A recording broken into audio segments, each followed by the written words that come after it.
Pour Startup Day, c'est vraiment l'occasion pour les étudiants de découvrir des parcours auxquels ils n'ont pas été sensibilisés justement avant. L'entrepreneuriat, c'est moins à la mode en école d'ingé qu'en école de commerce. C'est l'occasion d'être confronté à des vraies problématiques qu'on peut rencontrer lorsqu'on est une petite structure.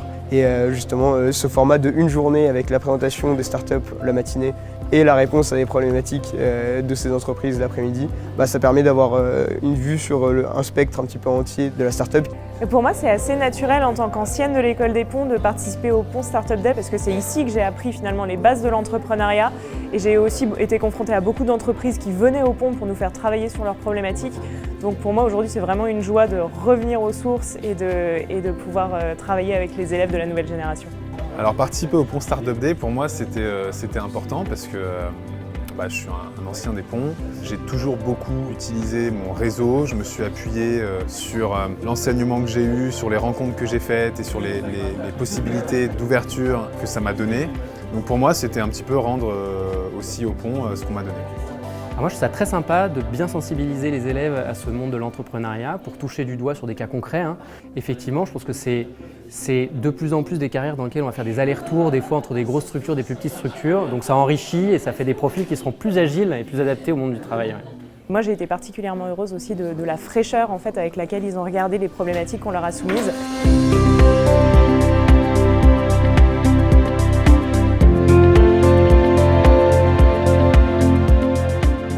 Ce que j'ai beaucoup aimé aussi dans cette journée, c'est de pouvoir toucher du doigt le monde du travail, nous sortir de nos cours qui sont encore assez théoriques en première année et découvrir un peu ce qui nous attend dans la vraie vie plus tard et ce qu'on pourra faire concrètement pour la société.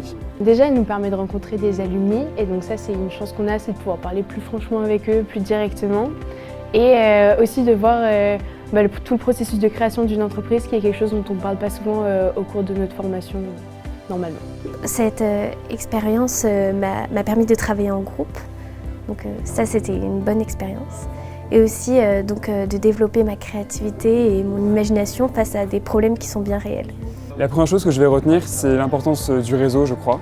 On en a beaucoup parlé, les entrepreneurs l'ont vraiment évoqué. On a ici au pont un réseau qui est formidable et qui nous permet de nous lancer dans des startups, de devenir entrepreneurs et de pouvoir proposer au monde nos idées. Moi, je dirais que la chose la plus importante avant de se lancer, c'est de se connaître soi-même. Quand on est entrepreneur, le chemin est long et il est semé d'embûches, donc il faut savoir trouver de la motivation et se recentrer sur ses vrais objectifs à soi pour toujours trouver de l'énergie pour aller conquérir de nouvelles montagnes.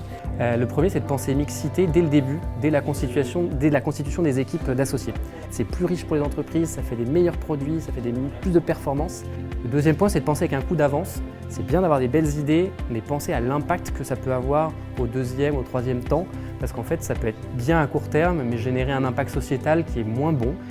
Alors, 3 conseils pour un élève des ponts qui veut se lancer dans l'entrepreneuriat. Il faut être créatif, il faut être bosseur et il faut cultiver son réseau.